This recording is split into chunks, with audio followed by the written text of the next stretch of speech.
Welcome back to Pokemon Episode Summaries. Today, I'll be doing Episode 86, The Lost Lapras. The episode begins resuming from the cliffhanger from last episode, where Ash and Misty were asleep on the blimp. Since then, the blimp has now crashed on yet another island, and Ash and Misty had woken up and proceeded to walk out of the wreckage. They then reached a forest, much to their dismay, I'm sure, because all they do is forests, and they find absolutely nobody, which leads Misty to fear that they would be alone for the rest of their goddamn lives, and be forced to eat nothing but berries and bugs, and she's especially in distraught over having to eat bugs, due to her hatred for bugs, which Ash makes fun of.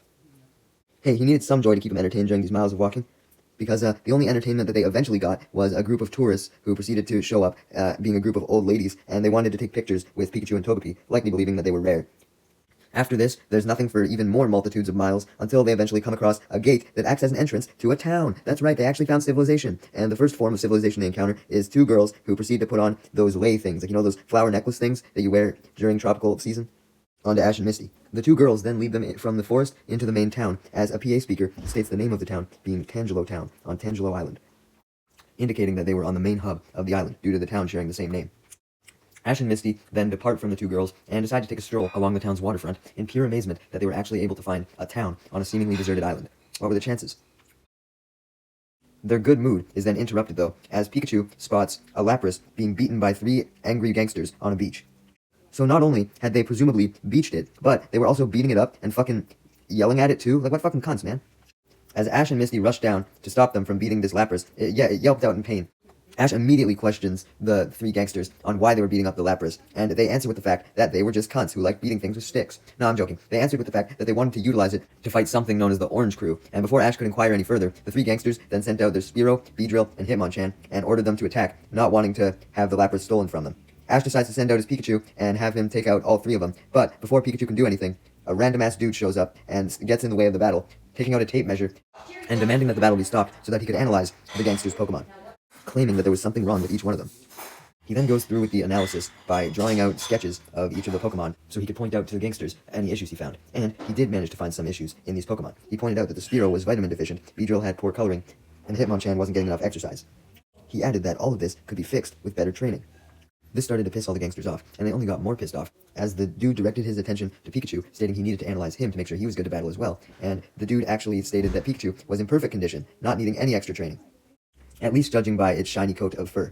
He then proceeded to try and put some devices on Pikachu's cheeks to make sure its electricity was good, but the 3 gangsters tried to stop him, wanting revenge for the dude calling their Pokemon untrained, and this Pikachu showing them up. Pikachu instantly proves that the dude was right about it being trained well, as opposed to the gangsters, though, because Pikachu proceeds to use Thundershock to absolutely shock the gangsters, although he unfortunately shocks the dude in the process, as he was still trying to hook up the machines to his cheeks. But thankfully, the Thundershock sends the men running away, along with their Pokemon, meaning that they also couldn't beat up on the Lapras anymore. Ash congratulates Pikachu, bragging to the dude about how he was right about Pikachu being trained well, trying to gas himself up, but the dude ignores him, as he had now moved his attention away from Pikachu and onto Lapras instead, thankfully, because we've kind of forgotten about the Lapras. We were dealing with the gangsters, but like, the Lapras was the main priority here. The dude does not need to be an expert to see that Lapras clearly isn't in peak condition, and proceeds to run away to the Pokemon Center to get Nurse Joy, but not before giving Ash a vial of medicine and instructing him to use it to treat Lapras a little bit before Nurse Joy arrived, as it was presumably in a lot of pain. As the dude leaves, Ash then goes up to the Lapras and tries his best to comfort it as he tries to get it to drink the medicine, but all the Lapras does is knock the medicine out of Ash's hand with its head and send it flying into the air, and the vial is about to break, unleashing the medicine everywhere, but Pikachu thankfully catches it. With Lapras refusing to take the medicine, Ash is forced to wait until the dude comes back with Nurse Joy, who then proceeds to haul the Lapras to the Pokemon Center and put it into a little outdoor pool so it can heal up, after administering medicine, of course. After waiting for a while to give the Lapras some time to heal, Ash and Misty, along with the dude, go and check in with Nurse Joy on how the Lapras was doing. She confirms that somehow there was not that many serious injuries, even with the stick beating that it received, and the main concern was that whenever she tried to comfort it, it would instantly deny her, which inferred that the Lapras now hated humans due to the abuse that it suffered. The dude then points out that when he analyzed the Lapras, he discovered that it was an infant.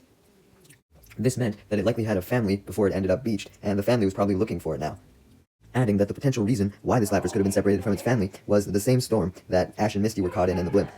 Because schools of Lapras always passed by this island at that time of year, so they could have been passing by the island while the storm happened. Ash questions how the fuck this dude was able to get that much information out of just looking at a Lapras for like 5 seconds, and the dude reveals that it was his job, as he was what was known as a Pokemon Watcher, as he and Nurse Joy explained that a Pokemon Watcher was a person that observed Pokemon in their natural habitats to be able to identify potential differences between species.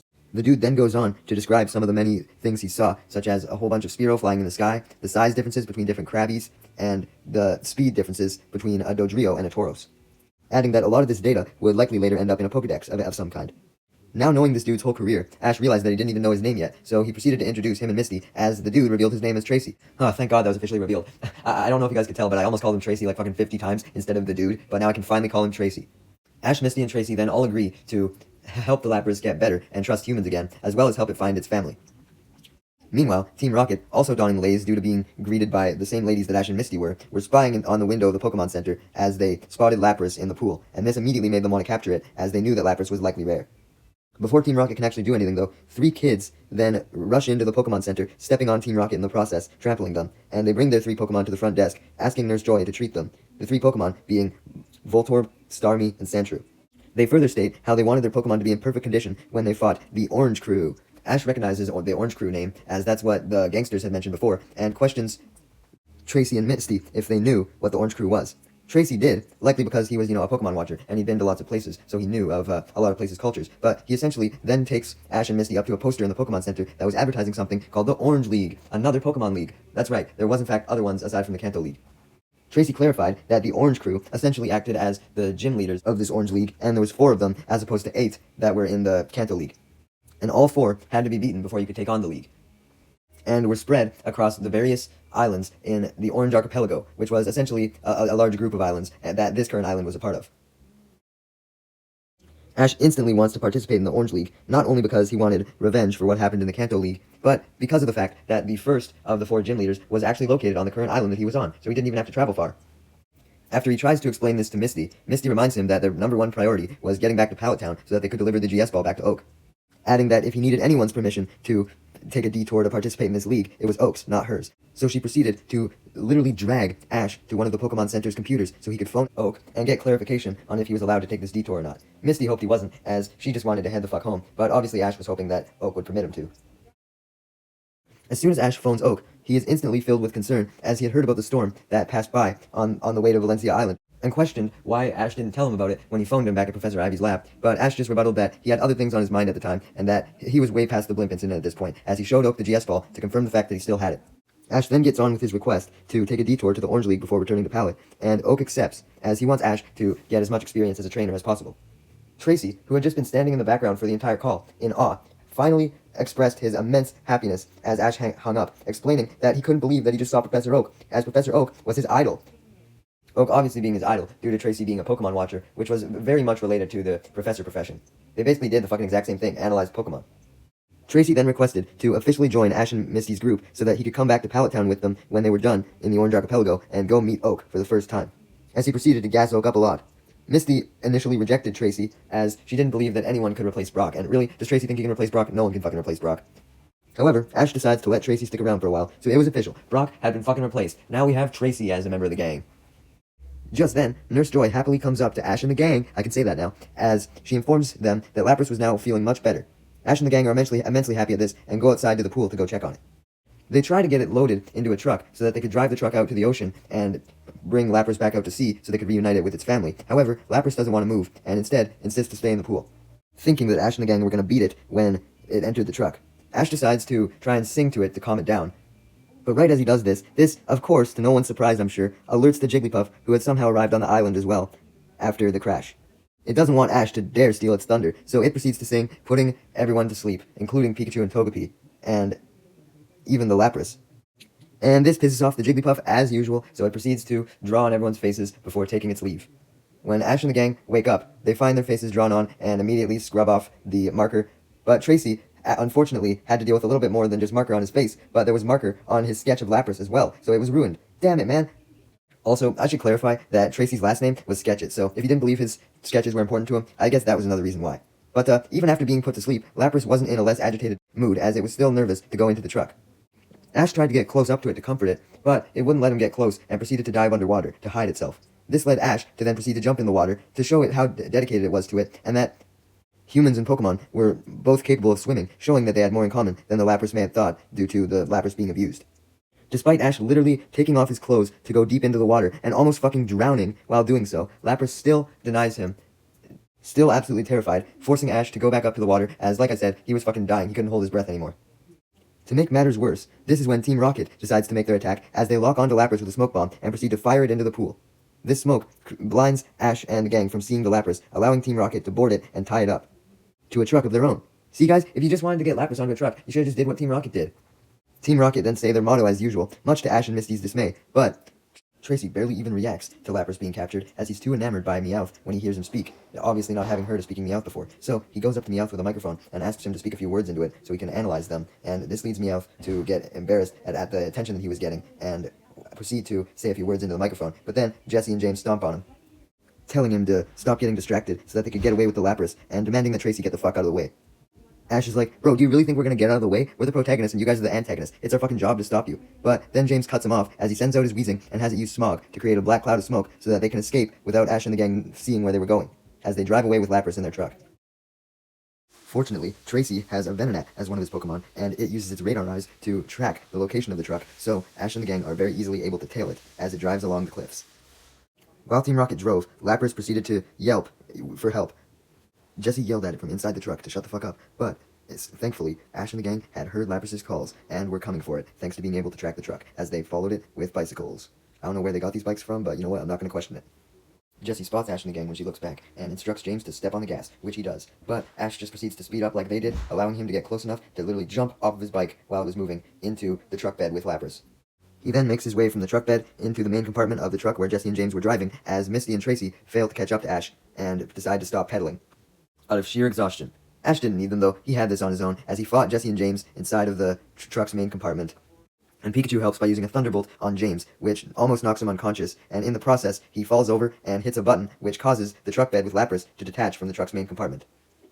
This leaves the main compartment of the truck with a huge-ass hole in the back, which Ash and Pikachu fall out of after being tackled by Jesse, but thankfully they don't fall onto the road, but back into the truck bed with Lapras, landing on Lapras' shell. Then, things get worse as it's revealed that the truck is heading towards a large ramp cliff type thing. Great. It actually does end up being great for Ash and Lapras though, as due to Lapras being so heavy, the truck bed stops before it goes off the cliff, but it goes far enough to push the front of the truck off. So, it sends Team Rocket plummeting down as they're still up, not having fallen. Let's go. If you want a less contrived reason as to why Ash and Lapras didn't fall off the cliff, it was also because he loosened the rope that was holding Lapras, so therefore Lapras wasn't attached to the truck anymore, so it wouldn't go off with the truck. There you go. You can take that as the other explanation as well. However, due to the trailer now not being attached to the truck in any way, shape, or form, as it was when Lapras was still connected with the rope, the trailer begins to roll backwards. And it heads towards another cliff, which was somehow not there beforehand, even though they were going backwards, so that implies that they should have already made it over that cliff before, but whatever. Who fucking cares about the logistics of this, okay? The important thing was that the truck bed was heading toward another cliff. But anyways, Ash manages to stop the truck from going over this cliff as he uses his weight to push the truck from the side, forcing it to go forward before it went off the side cliff. Now, I'm sure that is hard to make sense of, but it doesn't matter anyways, as they quickly approach another cliff, and this stupid-ass technique that Ash was doing fails to work for a second time, so they end up going off of the cliff anyway. As Ash, Lapras, and Pikachu begin their descent into the water and contemplate their likely deaths, Ash then gets the idea to get on Lapras' shell, and therefore, when he falls, they should be able to swim to safety. Meanwhile, when Misty and Tracy had been unable to catch up to Ash and quit pedaling, they didn't just sit on their ass and do nothing. They proceeded to use Tracy's Venonat to track Ash, and it had led them to a random beach, which they soon found out did not have Ash on it. So, they questioned the Venonat, like, why the fuck did you lead us to absolutely nowhere, when suddenly, Ash, Pikachu, and Lapras come riding in from the sea. Lapras hadn't led them astray after all. The next morning, Nurse Joy arrives, hearing that the Lapras had returned, and she had went to check on it, managing to catch Ash, Misty, and Tracy before they departed. Nurse Joy then notices the Lapras playing with Pikachu, Togepi, and Misty in the distance, and notes how it was comfortable with humans. Ash reveals what had happened and why Lapras was so close to him now, and reveals also that he had caught Lapras off-screen, showing that Lapras truly did trust him. This causes even Tracy and Misty to react in shock, as they were unaware that Ash had caught Lapras. The episode ends with Ash informing Officer Jenny that he planned to ride around the Orange Archipelago until he reunited Lapras with his family. And they then all set off, riding the Lapras into the ocean. The new gang of Ash, Misty, Tracy, and Lapras had officially been formed.